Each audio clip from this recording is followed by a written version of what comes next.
Boa noite. Boa noite. Preso Henrique Alves, ex-ministro de Dilma e Temer e ex-presidente da Câmara. A operação também envolve Eduardo Cunha e investiga propinas no estádio da Copa, em Natal. TSE inicia esta noite a sessão sobre o pedido de cassação da chapa Dilma Temer. O julgamento está previsto até quinta-feira, mas pode ser suspenso se algum ministro pedir vista. Temer consegue no Supremo mais tempo para responder às perguntas da Polícia Federal. O prazo para 82 questões que venceu hoje agora vai até sexta-feira. O Supremo nega a liberdade a Rodrigo Rocha Loures, ex-assessor de Temer. O suplente de deputado ele recebeu mala da JBS Friboi com R$500 mil de suborno. Renato Duque, ex-diretor da Petrobras, ligado ao PT, oferece delação premiada. Condenado a 40 anos na Lava Jato, ele já envolveu Lula no esquema de corrupção. Deputado Celso Jacob, do PMDB do Rio, é preso para cumprir pena fixada pelo Supremo. São 7 anos de cadeia por crimes cometidos quando foi prefeito da cidade de Três Rios. O Jornal da Gazeta está no ar.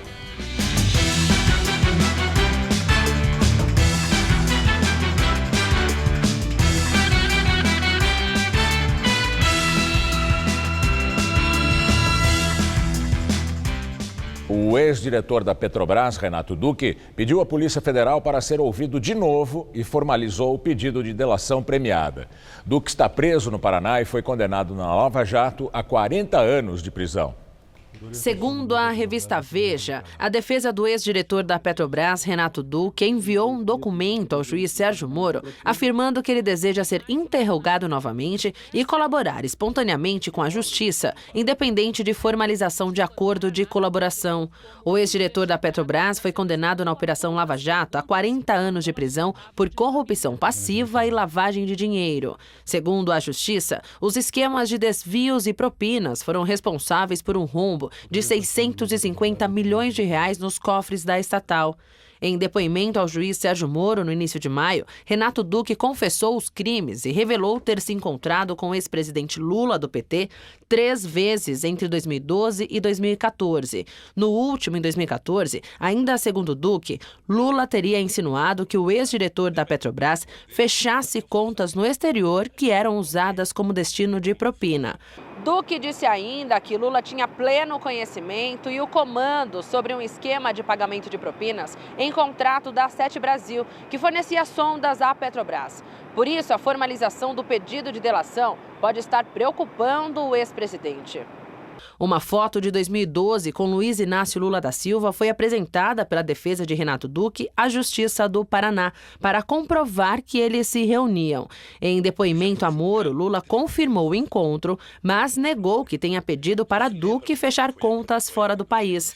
Na época do depoimento, a defesa do ex-presidente Lula afirmou que os acusadores de seu cliente investem na oferta de prêmios para réus confessos tentarem produzir factoides. Renato Duque está preso desde 2015 no Complexo Médico Penal na região metropolitana de Curitiba. Ele foi detido antes mesmo da condenação por suspeita de transferir recursos para fora do país. Na semana passada, a segunda turma do Supremo Tribunal Federal, por unanimidade, negou um pedido de liberdade do ex-diretor, que era uma extensão do pedido concedido no início do mês passado ao ex-ministro José Dirceu. Polícia Federal prende o ex-presidente da Câmara e o ex-ministro do Turismo dos governos Dilma e Temer, Henrique Alves, do PMDB. Um dos nomes fortes do partido, Henrique Alves, foi parlamentar por mais de 40 anos. Henrique Eduardo Alves foi preso esta manhã no apartamento de luxo onde mora em Natal. O PMDBista é acusado de receber propina na construção da Arena das Dunas, estádio erguido na cidade para a Copa do Mundo de 2014, durante o governo Dilma. A investigação apura o desvio de R$77 milhões da obra, de responsabilidade da OAS. Segundo a Polícia Federal, a empreiteira pagou diretamente a Alves R$650 mil e outros 3 milhões por meio do Diretório Estadual do PMDB. Alves atuava no esquema em conjunto com o deputado cassado Eduardo Cunha, que também foi alvo da operação de hoje. Cunha está preso no Paraná desde outubro, por ordem do juiz Sérgio Moro. Os dois são acusados de dificultar a apuração de desvios na obra e atuar junto ao Banco Nacional de Desenvolvimento, o BNDES, para liberar recursos para a OAS. O secretário de Obras de Natal, Fred Queiroz, também foi preso. De acordo com as investigações, uma parte da propina foi paga na forma de doação legal de campanha. Em 2014, Henrique Alves foi candidato ao governo do Rio Grande do Norte e perdeu a disputa no segundo turno. Na Câmara, foi deputado federal por mais de 40 anos. Atualmente estava sem mandato. O Tribunal de Contas do Estado identificou esse superfaturamento de 77 milhões nas obras do estádio Arena das Dunas e parte desses valores foram repassados de maneira ilícita para as campanhas eleitorais. E aí esse repasse também é dividido em duas categorias. Numa categoria que é o repasse oficial para as campanhas eleitorais e temos também os repasses em forma de caixa 2.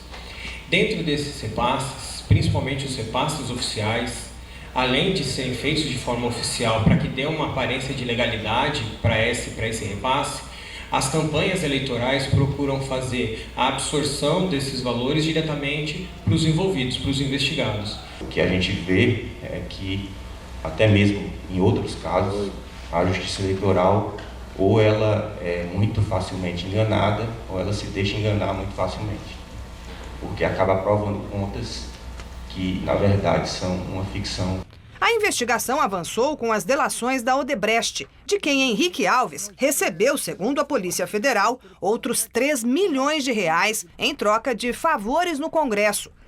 A partir da análise de mensagens nos celulares dos envolvidos, a investigação constatou que os acusados tentaram influenciar magistrados do Tribunal Regional Federal em Recife e do Superior Tribunal de Justiça em Brasília. A prisão de Henrique Alves aumenta o desgaste em torno do presidente Michel Temer, de quem ele sempre foi muito próximo, considerado um aliado de alta confiança. Alves só deixou o ministério de Temer porque teve o nome citado em delações, mas mesmo assim continuou frequentando, tinha acesso livre ao Palácio do Planalto. Em junho, Henrique Alves foi denunciado pela Procuradoria-Geral da República, que descobriu que ele mantinha uma conta escondida na Suíça, com um saldo equivalente a quase 3 milhões de reais. A Polícia Federal acredita que parte da movimentação financeira no exterior tenha origem no desvio de recursos do Fundo de Investimento do FGTS, da Caixa Econômica Federal. Por isso, Alves e Cunha também foram alvo de pedidos de prisão feitos hoje pela Justiça Federal do Distrito Federal, nas operações Sepsis e Cui Bono. Os autos com as delações da Odebrecht foram remetidos à primeira instância por decisão do relator da Lava Jato no Supremo, o ministro Edson Fachin. O juiz Valisney de Souza Oliveira, da 10ª Vara Federal em Brasília, disse que a prisão preventiva do ex-ministro do Turismo foi para evitar que ele esvazie contas da corrupção.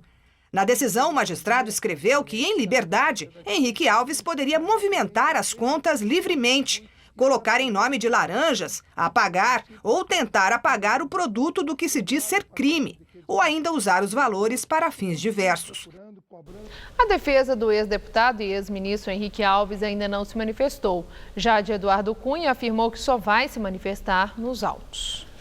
O ministro do Supremo Tribunal Federal, Ricardo Lewandowski, negou o pedido de liberdade de Rodrigo Rocha Loures, suplente de deputado federal e ex-assessor do presidente Michel Temer. Ricardo Lewandowski reforçou o entendimento do Supremo Tribunal Federal de que não cabe habeas corpus contra a decisão individual de ministros da Corte. Rocha Loures foi preso no sábado por ordem do relator da Lava Jato, ministro Edson Fachin. Em pedido remetido a Fachin, a defesa do suplente de deputado afirmou que não tem conhecimento da integralidade do inquérito policial e da totalidade das gravações. Segundo os advogados, o armazenamento de provas, sem dar ciência à defesa para ir divulgando seletivamente, também configura uma modalidade de obstrução de justiça. A defesa ainda pediu que Rocha Loures passe por audiência de custódia, etapa em que o juiz analisa se há necessidade da manutenção da prisão e que não lhe seja imposto tratamento desumano e cruel, especialmente não tenha o cabelo raspado. Rocha Loures deve ser transferido até amanhã para o presídio da Papuda, no Distrito Federal, após prestar depoimento. Ele é investigado no mesmo inquérito que o presidente Michel Temer, do PMDB, apesar de não ter mais o foro privilegiado. Os dois são suspeitos de crimes de corrupção, obstrução de justiça e organização criminosa. Em abril, Rocha Loures foi flagrado pela Polícia Federal recebendo uma mala com R$500 mil do ex-executivo da JIF, Ricardo Saldi. Segundo os delatores do grupo, essa era a primeira parcela de uma propina que seria paga semanalmente ao longo de 20 anos. Em troca, Joesley Batista, um dos donos da JBS Friboi, queria ajuda para ganhar uma disputa no CAD, o Conselho Administrativo de Defesa Econômica.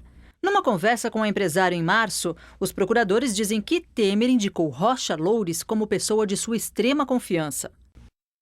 O ministro Edson Fachin, do Supremo Tribunal Federal, autorizou que o presidente Michel Temer responda às 82 perguntas da Polícia Federal até sexta-feira, às 5 da tarde. O prazo tinha terminado hoje, às 4h30, mas a defesa pediu mais tempo. No inquérito, Temer é investigado por corrupção passiva, obstrução à justiça e organização criminosa. Ele nega ter cometido irregularidades. As perguntas tratam de temas como a relação de Temer com o deputado cassado Eduardo Cunha e com seu ex-assessor e suplente de deputado federal Rodrigo Rocha Loures, flagrado ao receber mala com R$500 mil de um executivo da JBS Friboi. Na pergunta de número 3, a Polícia Federal quer saber se o ex-assessor de Temer, Rodrigo Rocha Loures, é a pessoa de confiança do presidente. Na de número 8, Temer é indagado se confirma o encontro com Joesley Batista no Palácio Jaburu, gravado pelo empresário. Na de número 14, Temer é indagado por que recebeu um conhecido falastrão, de acordo com a declaração dele próprio, no Palácio Jaburu, fora da agenda oficial. E até sobre a empresa Rodrimar, que atua no Porto de Santos e que, segundo procuradores do Ministério Público, pode ter sido beneficiada por um decreto de Temer. Já na 54, a polícia questiona sobre a relação do presidente com empresários do segmento portuário. O suplente de deputado federal, Rodrigo Rocha Loures, tem uma empresa ligada a esse setor. O Ministério Público denunciou o procurador Ângelo Goulart Vilela, acusado de receber propina da JBS Friboi. Ângelo Goulart foi denunciado pelo crime de corrupção, violação de sigilo funcional e obstrução à investigação de organização criminosa. Segundo o Ministério Público Federal, ele recebia uma mesada de R$50 mil. Ele foi preso no dia 18 do mês passado, durante a Operação Patmos. O procurador da República, Ângelo Goulart Vilela, é acusado de receber dinheiro para passar informações sigilosas à JBS Friboi. Em delação premiada, Joesley Batista disse que Goulart recebeu suborno para passar informações sobre a Operação Greenfield, que investiga corrupção, lavagem de dinheiro e fraudes em fundos de pensão de funcionários de estatais. A JBS estava envolvida. No dia 22 de junho do ano passado, Goulart discursou a favor do pacote de medidas anticorrupção na Câmara dos Deputados. Ele defendeu a responsabilização dos partidos políticos, a criminalização do Caixa 2 e fez duras críticas aos esquemas de corrupção. O Procurador-Geral da República lamentou a prisão. Rodrigo Janot disse que é um gosto amargo para a instituição. Além de Ângelo Goulart Vilela, também foi denunciado o advogado Willer Tomás. Foi ele quem apresentou o procurador aos empresários da JBS Friboi. Na denúncia, o Ministério Público Federal pede que Vilela perca o cargo público por ter agido com violação de seus deveres para com o Estado e a sociedade e pague, junto com Willer Tomás, uma indenização por danos morais de R$2 milhões. Agora cabe ao desembargador Toru Yamamoto, do Tribunal Regional Federal da Terceira Região, com sede em São Paulo, analisar se os dois se tornarão réus. Ambos estão atualmente presos no complexo penitenciário da Papuda, em Brasília. Começou há pouco a sessão do Tribunal Superior Eleitoral, que pode cassar a chapa Dilma Temer eleita em 2014. A ação do PSDB pedindo a cassação da chapa Dilma Temer foi proposta em dezembro de 2014. Naquele ano, o partido havia perdido a eleição presidencial com Aécio Neves. Só em outubro de 2015, após receber vários pedidos da mesma natureza por parte dos tucanos, o TSE acolheu a ação e iniciou o processo.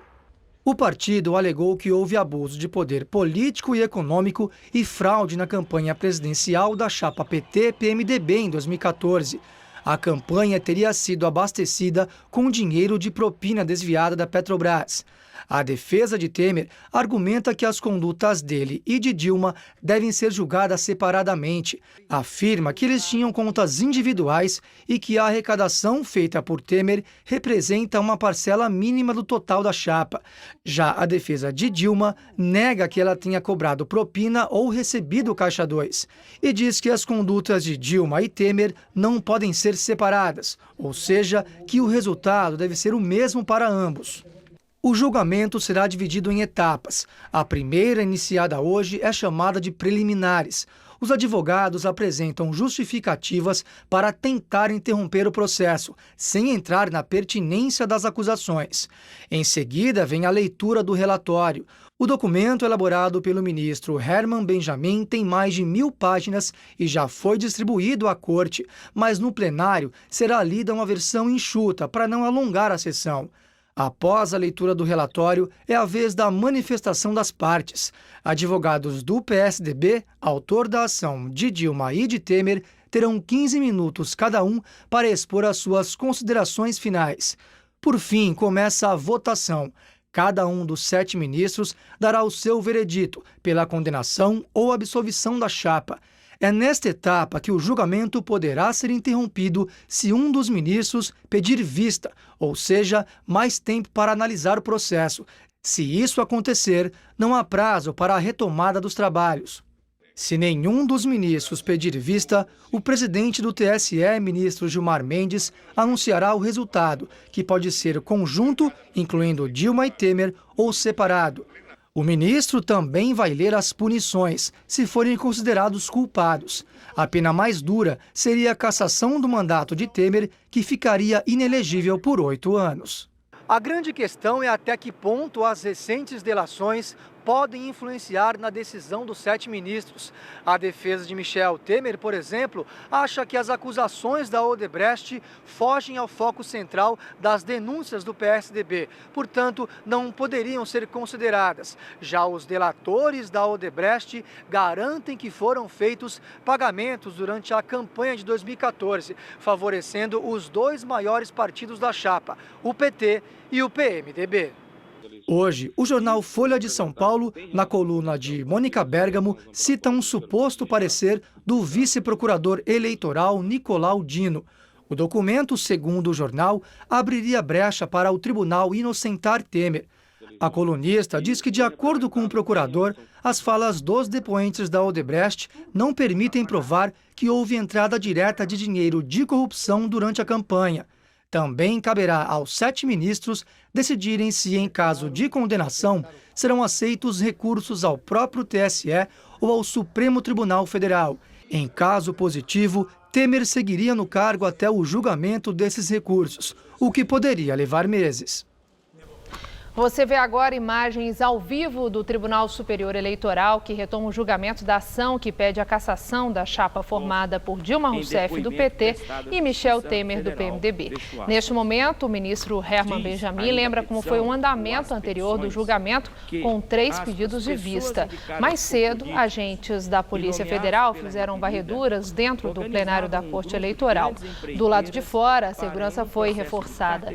Ao chegar no TSE, o advogado de Dilma, Flávio Caetano, descartou a influência da crise política no julgamento. Ele disse que o tribunal é técnico. Já o vice-presidente da Câmara, deputado Fábio Ramalho, do PMDB de Minas, que esteve com Temer, disse que o presidente está confiante, apesar de se sentir triste pelo que ele teria classificado por injustiças. O presidente do TSE, o ministro Gilmar Mendes, evitou fazer comentários sobre a sessão. Questionado se o julgamento será célere ou demorado diante de um eventual pedido de vista, Gilmar reforçou apenas que será um bom julgamento. Agora o comentário de Josias de Souza, direto de Brasília. Quem quiser alcançar a dimensão do que está acontecendo no TSE precisa levar em conta o seguinte: o julgamento da chapa Dilma Temer interessa muito mais ao país do que aos envolvidos. Para o Brasil, diante das provas reunidas em 2 anos de investigação, uma absolvição da chapa pareceria um absurdo incompatível com a fome de limpeza que está no ar. Para Dilma e Temer, a condenação seria apenas mais uma escala rumo ao fundo do poço. Transformada em lavanderia de verbas sujas pelos partidos que roubaram dinheiro da Petrobras e de outros cofres públicos, a Justiça Eleitoral revelou-se incompetente para fiscalizar. Socorrido pela Lava Jato, o TSE tem agora a oportunidade de se redimir. Valente na hora de caçar prefeitos dos fundões do Brasil e governadores do Norte e do Nordeste, o tribunal julga pela primeira vez uma chapa presidencial. Pode construir uma pirâmide ou pode assar pizzas. Dilma está sujeita a perder os direitos políticos. Ficaria proibida de pedir votos por 8 anos. Como suas chances eleitorais são mínimas, o prejuízo é próximo de zero. Temer pode perder o mandato. Nessa hipótese, vai recorrer ao plenário do TSE e ao STF. São tantas as encrencas em que Temer se meteu que ninguém sabe se ele ainda será presidente quando os recursos forem julgados. A conjuntura pessoal de políticos que não se deram ao respeito é volátil, mas a história de um país merece mais consideração. Um tribunal não tem o direito de negar no presente provas tão evidentes sobre uma eleição passada, sob pena de esculhambar o futuro. Boa noite. E ainda no Jornal da Gazeta, Rodolfo Gamberini entrevista o jurista Miguel Reale Júnior. Hoje aqui em São Paulo foi mais um dia de tempo chuvoso, em toda a Grande São Paulo, aliás, com um pouquinho de sol à tarde. E as temperaturas ficaram amenas e agora faz 21 graus aqui na capital. Vamos ver como fica o tempo amanhã com Mariana Armentano.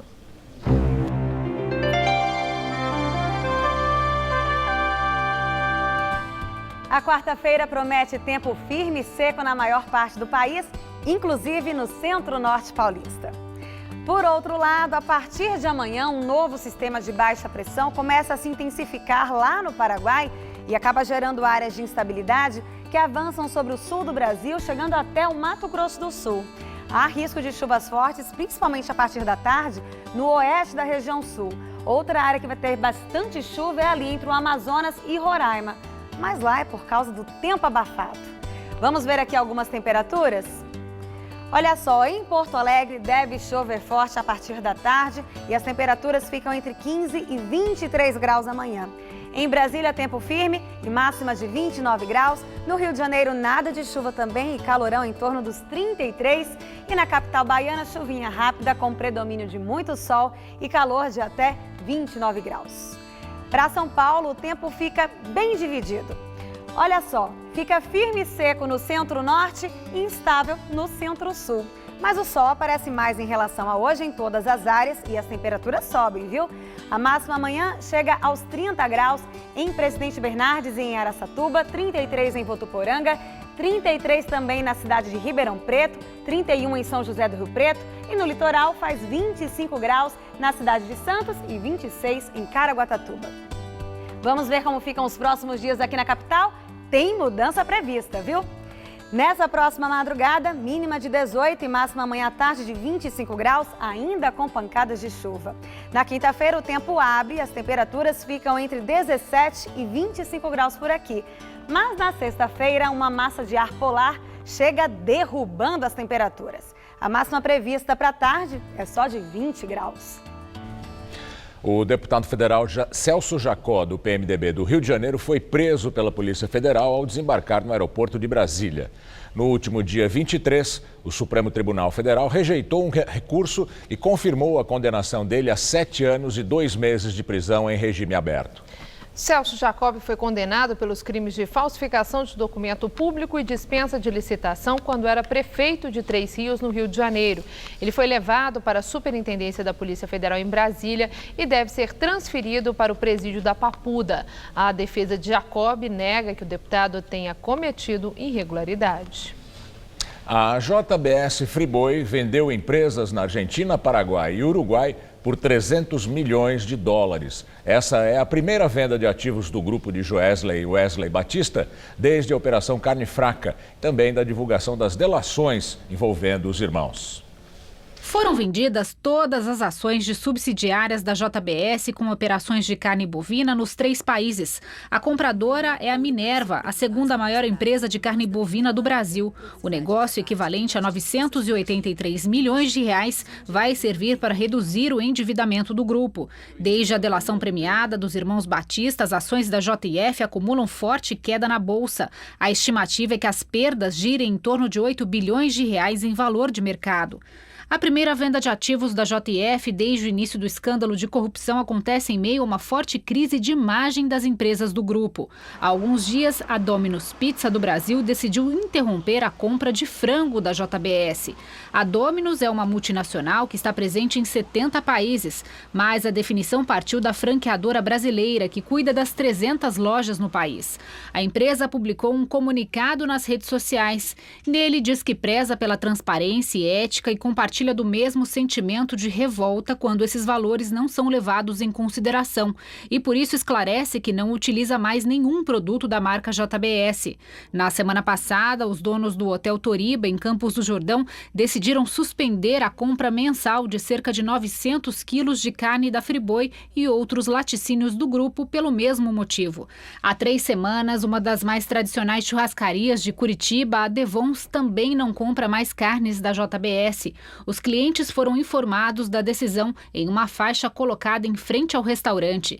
Além de ser o maior processador de carnes no mundo, responsável por marcas como a Friboi, Seara e Swift, o grupo JF também é dono de empresas de outros setores, como o de laticínios, com a Vigor e a Itambé. Na área de limpeza e beleza tem marcas como a Minuano e a Francis. E no vestuário, nomes como Havaianas. Ontem foram divulgados os termos do acordo de leniência assinado na semana passada entre a JF e o Ministério Público Federal, que prevê o pagamento de multa de 10 bilhões e 300 milhões de reais em 25 anos. Mas o grupo ainda é alvo de várias investigações no Brasil e no exterior. Na Comissão de Valores Mobiliários, a CVM, já são 11 processos administrativos. Em Brasília, uma CPI mista foi aberta no Congresso para investigar os empréstimos feitos por órgãos públicos às empresas do grupo. Os trabalhos ainda não começaram, mas, de acordo com o jornal Correio Brasiliense, deputados levantaram, junto à Procuradoria-Geral da Fazenda Nacional do Ministério da Fazenda, uma lista que revela que a JBS é a segunda maior devedora do INSS. A dívida de 2 bilhões e 395 milhões de reais só é menor que a da Varig, que faliu. A situação da família Batista também se complica nos Estados Unidos. Na semana passada, um escritório de advocacia norte-americano entrou na justiça com uma ação coletiva contra a JBS. Os advogados alegam que investidores que compraram ações entre junho de 2015 e maio de 2017 foram enganados por comunicados que não revelavam a verdadeira situação da empresa, alvo de operações como a carne fraca. As delações dos executivos mostraram que, a partir de 2014, empréstimos e aportes feitos pelo BNDES ajudaram a JBS a comprar frigoríficos nos Estados Unidos. Lá, o grupo é líder nas vendas de carnes bovina, ovina e de frango. O país é responsável por metade do lucro da companhia. Em nota, a JBS disse que tem créditos a receber da Receita Federal, já devidamente homologados, na mesma proporção dos seus débitos previdenciários. A empresa afirmou que aguarda a compensação e, enquanto isso não acontece, os mesmos débitos estão garantidos por seguro-fiança, não havendo qualquer risco de prejuízo à Receita Federal. Sobre a venda de operações de carne bovina para a Minerva, a JBS Friboi alega que segue comprometida em manter o curso regular dos negócios até a conclusão da operação, o que inclui a manutenção dos empregos nos países envolvidos. A JBS Friboi não quis se pronunciar sobre a ação coletiva nos Estados Unidos. Vamos agora ao comentário de política com José Neumann e Pinto. Antes de começar o julgamento no Tribunal Superior Eleitoral, da ação que o PSDB abriu, segundo o próprio Aécio, só para encher o saco, que julga a participação do poder econômico e de abuso político na chapa vencedora da reeleição de Dilma e Temer em 2014, os advogados do presidente da República, ou melhor, o advogado do presidente da República, apresentou à sociedade uma queixa. Ele acha que o procurador-geral da República está agindo com truculência, assim como o Lula acha também que o juiz Sérgio Moro o persegue. Além disso, o Gustavo Guedes está insinuando, ou melhor, está argumentando perante todos nós que esse julgamento é uma espécie de arremedo, que ele não atinge a questão fundamental, a questão técnica desse julgamento, né? O advogado do Temer acredita que aquilo ali é uma espécie de teatro, né? Mas esse pessoal, ele tem a medida da moral que preside essa gente na declaração que o rapaz da mala, o ex-deputado afastado Rodrigo Rocha Loures, deu em carta em que pediu que o Supremo evitasse que ele fosse constrangido na prisão. Nessa carta ele pediu que o cabelo dele não fosse cortado. Quer dizer, ele está com a mulher grávida em casa, foi filmado carregando uma mala de R$500 mil, que somente uma pessoa absolutamente estúpida acreditaria que passaria a receber por 20 anos R$500 mil de um bandido de baixíssima moral e que não tem nenhum respeito a nada, de forma assim natural, né?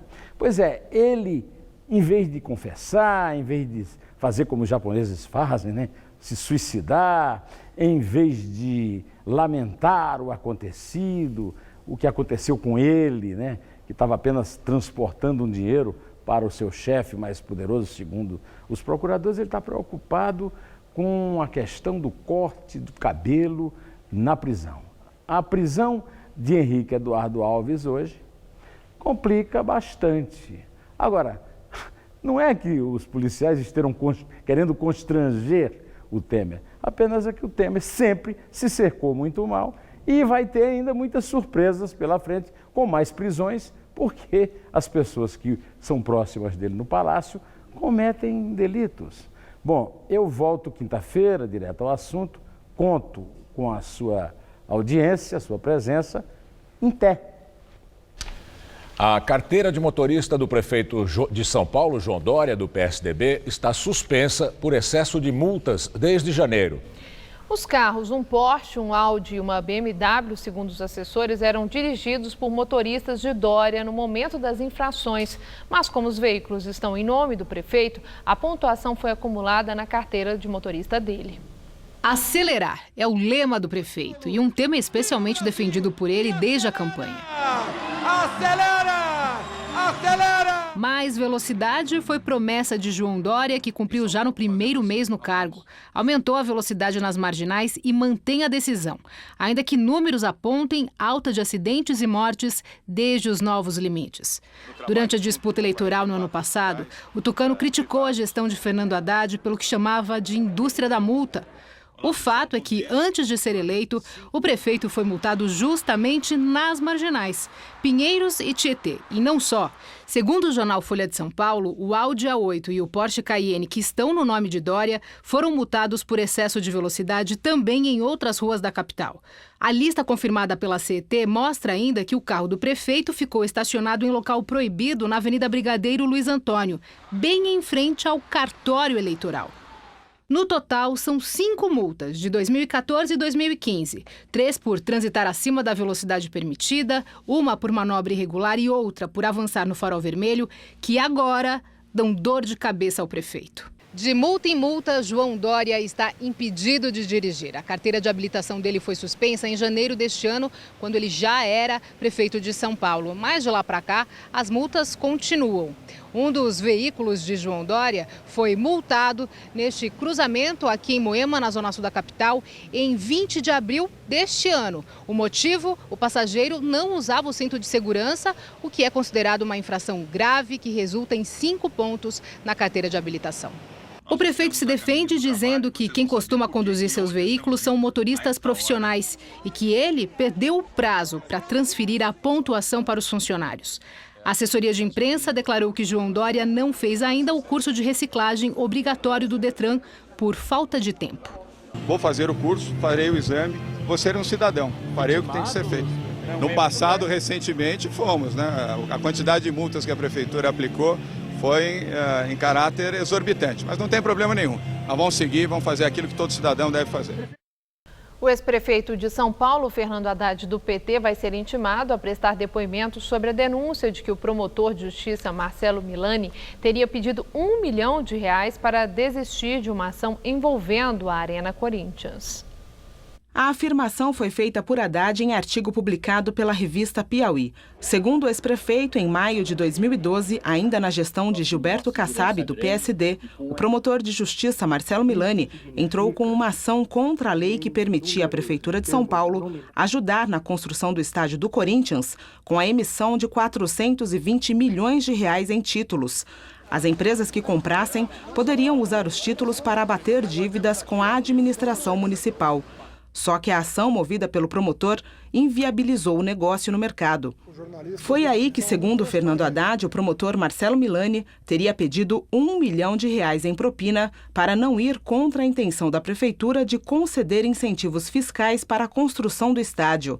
No ano passado, o então prefeito Fernando Haddad pediu que a Corregedoria do Ministério Público de São Paulo investigasse o suposto pedido de propina por parte do promotor Marcelo Milani. A ação mencionada por Haddad é de 2012, quando o Ministério Público processou o ex-prefeito Gilberto Kassab, o Corinthians e a construtora Odebrecht por improbidade administrativa na construção da Arena Itaquera. A revista Piauí, o ex-prefeito Haddad não indicou quem teria revelado o esquema. Em reportagem, o jornal Folha de São Paulo atribui a André Sanches, ex-presidente do Corinthians e deputado federal pelo PT, a origem das informações. Por telefone ao Jornal da Gazeta, a assessoria do deputado Sanches afirmou que não tinha informações nem provas sobre a atuação de Milani. Nunca esteve com o promotor e nem tratou com Haddad do assunto. Por meio de nota, a Corregedoria informou que existe um procedimento para apurar a denúncia do ex-prefeito Fernando Haddad e, nos próximos dias, ele será ouvido. Também por nota, o ex-prefeito Fernando Haddad disse que está à disposição do Ministério Público para reiterar aquilo que já havia publicado na revista. Já o promotor Marcelo Milani afirma que a acusação é mentirosa e foi arquivada pela Corregedoria do órgão por falta de provas. Milani também diz que vai processar a revista e o ex-prefeito por danos morais, requerendo um pedido de resposta, já que não foi ouvido pela publicação. O Brasil tem hoje mais de 14 milhões de desempregados, mas muitas empresas ainda têm vagas ociosas para preencher a lei de cotas para deficientes, que vigora há 26 anos. Para ocupar essas vagas, porém, as empresas têm buscado cada vez mais profissionais qualificados e que tenham a intenção de desenvolver longa carreira. Já faz 6 anos que o Geraldo trabalha nesta loja de conveniência. Foi o primeiro emprego dele. O jovem de 25 anos teve paralisia cerebral ao nascer e perdeu os movimentos das pernas. Geraldo é o único deficiente entre os 30 funcionários do posto de gasolina que fica na zona leste de São Paulo. A unidade é 100% adaptada com faixas exclusivas para cadeirantes. Eu nasci com paralisia cerebral, né? Devido ao nascimento.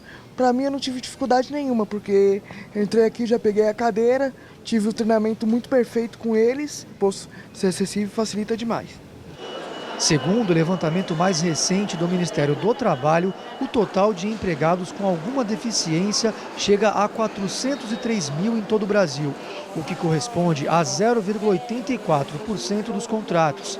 Apesar de pequeno, o número subiu em relação ao ano anterior, quando estava em 0,77%. Uma lei federal obriga qualquer empresa com mais de 100 funcionários a contratar o número mínimo de pessoas com deficiência. Este percentual varia de 2% a 5%, dependendo do total de pessoas empregadas. A multa em caso de descumprimento pode chegar a R$ 228 mil. Este estande no Shopping Eldorado foi montado para fazer a ponte entre os deficientes que buscam trabalho e 8 grandes empresas parceiras do projeto. A gente recebe pessoas com vários tipos de deficiência, desde a intelectual, deficiência auditiva, visual, mobilidade reduzida. E a procura é bem interessante, que a procura é grande. E o que a gente tem observado assim é o nível de qualificação desse pessoal, que tem aumentado bastante, tem melhorado bastante. O Eduardo, que tem deficiência intelectual, veio se candidatar a uma das 500 vagas. O último emprego dele foi há 2 anos como promotor de uma multinacional. E tá difícil. Mas é mais fácil, eles dizem, por causa da lei de cota, né? Eles falam que ajuda a empresa. Mas mesmo assim, me falaram que agora até para quem é deficiente tá concorrido. Até para quem é deficiente tá concorrido agora no mercado. Tem procurado e não está conseguindo? Não está conseguindo de jeito nenhum. Acho que é a crise do país mesmo. Essa crise que está tendo. Antigamente ele emprego um atrás do outro. Não estava nenhum, conseguia outro. Aí depois aconteceu isso aí. Quem não tiver currículo pode fazer o documento na hora, de graça. O RH da empresa, por sua vez, entra em contato se houver uma vaga naquele perfil, o que nem sempre acontece. Hoje existe muito movimento, né, eu contrato pela sua capacidade, não porque você é deficiente. Então assim, você vai entregar e ao mesmo tempo você vai ser promovido, vai ter um crescimento como qualquer outro funcionário. Então hoje as empresas têm essa dificuldade também de encontrar o profissional qualificado para uma vaga específica. Depois de quase 8 horas de sessão, a Comissão de Assuntos Econômicos do Senado aprovou por 14 votos a 11 o texto base do relatório do senador Ricardo Ferraço, do PSDB, sobre a reforma trabalhista. O texto é favorável ao projeto. Para concluir a aprovação, os senadores ainda precisam analisar os destaques e sugestões de alteração ao texto original. Em seguida, a reforma vai ter que ser analisada pelas comissões de Assuntos Sociais e de Constituição e Justiça do Senado, antes de ir à votação em plenário. A sessão desta terça foi longa porque os senadores contrários ao relatório de Ferraço apresentaram 3 versões alternativas, nas quais sugeriam a rejeição da reforma ou mudanças no projeto aprovado pela Câmara em abril. As versões não foram analisadas. A proposta foi enviada pelo governo Temer ao Congresso no ano passado e estabelece pontos que vão poder ser negociados entre patrões e empregados e, em caso de acordo coletivo, vão passar a ter força de lei. Entre as medidas estão jornada de trabalho de até 12 horas, dentro do limite de 48 horas semanais, incluindo horas extras, o parcelamento de férias em até 3 vezes e a possibilidade de grávidas e lactantes trabalharem em locais insalubres de graus mínimo e médio, desde que apresentem atestado médico. No Afeganistão, um atentado à bomba contra uma mesquita deixou pelo menos 7 mortos e 16 feridos. O explosivo foi detonado durante as orações da tarde. O Afeganistão tem registrado um aumento do número de atentados terroristas nos últimos meses. O mais recente, na semana passada, no bairro diplomático da capital, Cabul, matou 150 pessoas. A polícia identificou o 3º homem envolvido nos atentados de Londres no sábado. Youssef Zagba é italiano de origem marroquina e, junto com Quran Shahzad Butt e Rashid Redouane, atropelou e esfaqueou pedestres no fim de semana. Os 3 foram mortos pela polícia. Em Paris, um estudante argelino foi baleado e preso ao atacar policiais com um martelo, perto da Catedral de Notre-Dame. Tanto o policial quanto o agressor ficaram feridos, mas não correm risco de vida. A Procuradoria Antiterrorismo vai investigar o caso, mas o governo acredita que o jovem agiu sozinho. A França está em estado de emergência por causa do terrorismo desde novembro de 2015. No último discurso de campanha nas eleições gerais do Reino Unido, a primeira-ministra Theresa May afirma que talvez o país tenha de sacrificar os direitos humanos em nome da segurança. Segundo May, restringir a liberdade aos movimentos de suspeitos de terrorismo quando houver provas suficientes para evitar novos ataques é uma opção a ser considerada. A primeira-ministra afirmou que essa deve ser a prioridade britânica depois da saída da União Europeia. Nos últimos 3 meses, o Reino Unido sofreu 3 grandes atentados e a questão da segurança pública se tornou uma das maiores preocupações dos eleitores britânicos. E agora vamos ao comentário de política internacional com João Batista Natali.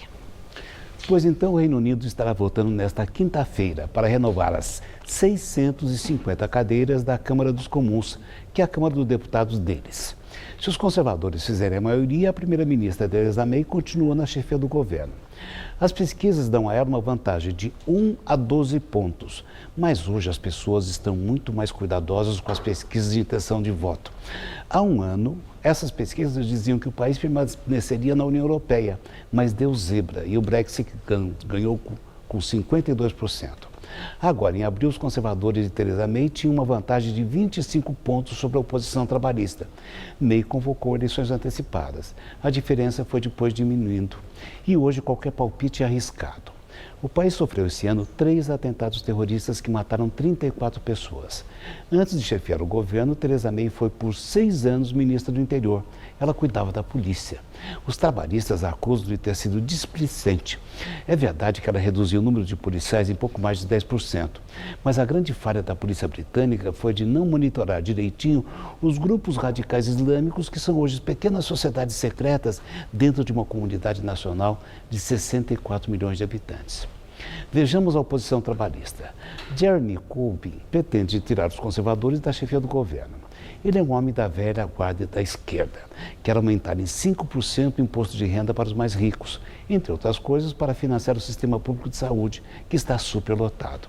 A medicina é socializada no Reino Unido. E é isso que preocupa o eleitor, muito mais do que o terrorismo. O eleitor também tem medo dos efeitos econômicos da saída da União Europeia. Isso pode custar centenas de milhares de empregos. Virar as costas para a Europa foi uma idiotice sem tamanho. E ninguém sabe se Theresa May conseguiria negociar vantagens comerciais com os ex-parceiros do continente. É isso, no fundo, que mais preocupa o eleitor britânico. É assim que o mundo gira. Boa noite. Daqui a pouco, Rodolfo Gamberini entrevista o jurista Miguel Reale Júnior. Até já. E voltamos com imagens ao vivo do Tribunal Superior Eleitoral, que retomou hoje o julgamento da ação que pede a cassação da chapa formada por Dilma Rousseff, do PT, e Michel Temer, do PMDB, que venceu a presidência em 2014. Agora há pouco, o relator, ministro Herman Benjamin, citou as testemunhas do juízo: o lobista Fernando Baiano, o empresário Eike Batista, o senador Delcídio do Amaral, Nestor Severo, da Petrobras, Marcelo Odebrecht e outros executivos e funcionários da Odebrecht. Antes citou as testemunhas listadas pela defesa e também se referiu às testemunhas pedidas pelos autores das ações, entre elas da Petrobras e de empresas com negócios no setor de petróleo. A previsão é que o julgamento dure até a próxima quinta-feira. Vamos agora à entrevista do dia com Rodolfo Gamberini. Nosso convidado hoje é o jurista Miguel Reale Júnior. Boa noite e obrigado por estar aqui conosco. Boa noite, Gamberini. No Jornal da Gazeta. O senhor arriscaria um palpite para esse julgamento do TSE? Olha, tudo está girando nas elucubrações gerais em torno desse julgamento. Eu não acredito que o julgamento vai resolver a crise política. Os partidos políticos jogam a responsabilidade sobre o tribunal. Mas o tribunal não está apto a resolver a crise política. Os partidos é que têm a coragem de tomar suas posições. O que pode ocorrer no tribunal? Né? Há questões prejudiciais, como se as provas que foram trazidas posteriormente, que são os depoimentos, especialmente os depoimentos dos delatores, a Mônica Moura e o João Santana, devem ser levados em conta, e parece que sim, o Supremo Tribunal Federal já teve posição nesse sentido. O próprio tribunal já admitiu isso, é uma das questões preliminares. Outra questão preliminar, se a Dilma deve ser mesmo objeto desse processo, porque ela já foi afastada, mas também acho que isso não vai prevalecer, na medida em que ela pode ser, inclusive, punida com a perda dos direitos políticos. E a outra questão é saber se vai haver divisão ou não de tratamento. A campanha da presidente Dilma separada da campanha do então vice Michel Temer. Esse é o argumento da defesa do Temer pela separação. Agora, para o senso comum é difícil esse argumento. Houve um caso em que houve essa separação diante da clareza de que as contas todas foram realizadas pelo candidato e não pelo vice, com contas separadas. Houve efetivamente, neste caso, contas separadas. e as contas foram desproporcionais. As contas da candidata a presidente foram volumosas e as contas do candidato a vice foram efetivamente menores. Mas nesse caso? Neste caso, houve contas muito insignificantes por parte do candidato a vice. Mas é uma questão que no tribunal somente tomou essa posição em um único caso. O tribunal vai ter que decidir sobre isso. Agora, o problema todo é saber se cassado, né, o que ocorrerá. Se cassada a chapa inteira, né, isso não está resolvida a crise política. Por quê? Porque ambos irão recorrer, tanto Dilma como Temer.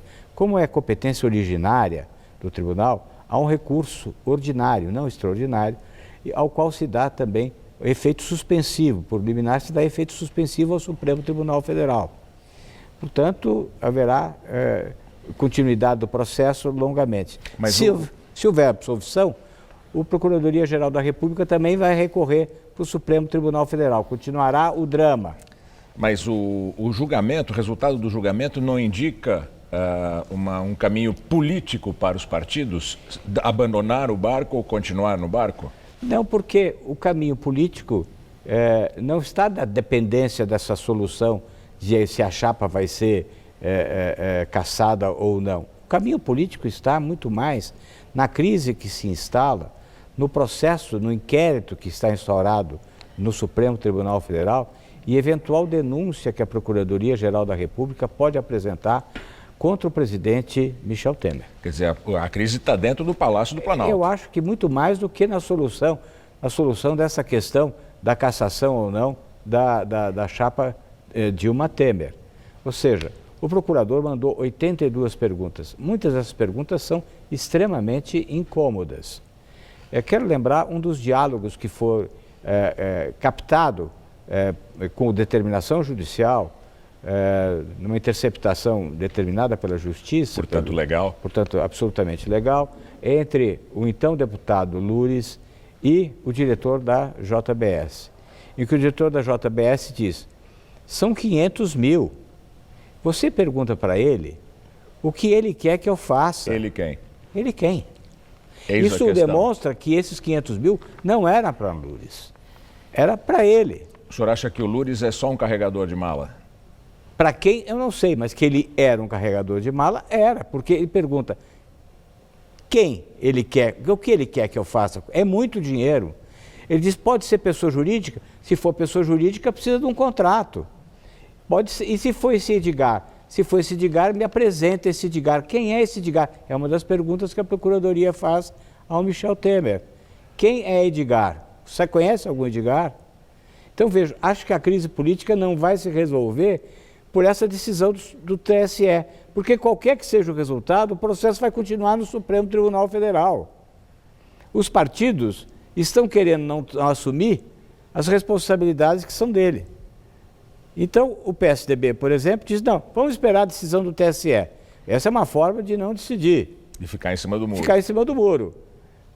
Mas, ao mesmo tempo, diz, não nos importa. Acho que o compromisso não deve ser com Temer ou não Temer. O compromisso deve ser com a questão econômica e com a proteção do país por via das reformas.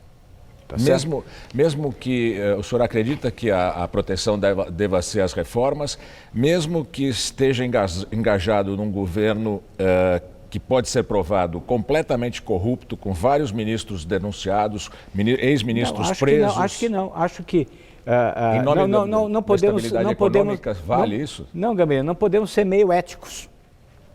Essa é a questão. Não podemos ser meio éticos. Quer dizer, o cinismo de dizer, olha, temos que combater a corrupção pero no mucho, isso não dá para admitir. Claro.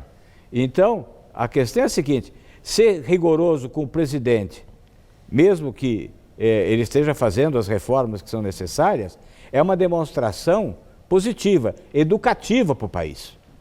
Agora, ser leniente com o presidente porque ele está fazendo as reformas é deseducativo.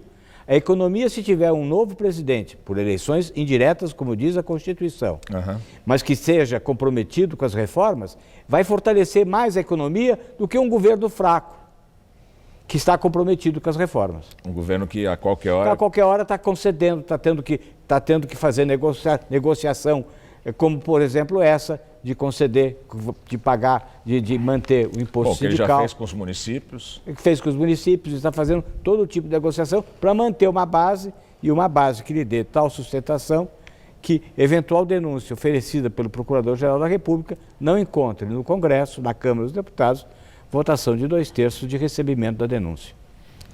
Tá bem. Muito obrigado pela sua entrevista aqui no Jornal da Gazeta. Imagina, eu que agradeço obrigado. a oportunidade de novo, Gambeiro. Boa noite. Boa noite.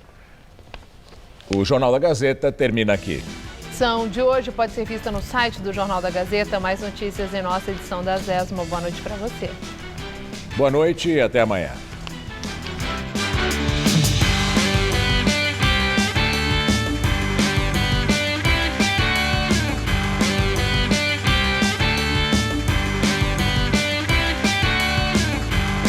O Revista da Cidade traz os melhores preços da Feira Livre. Nesta quarta, 9h30 da manhã.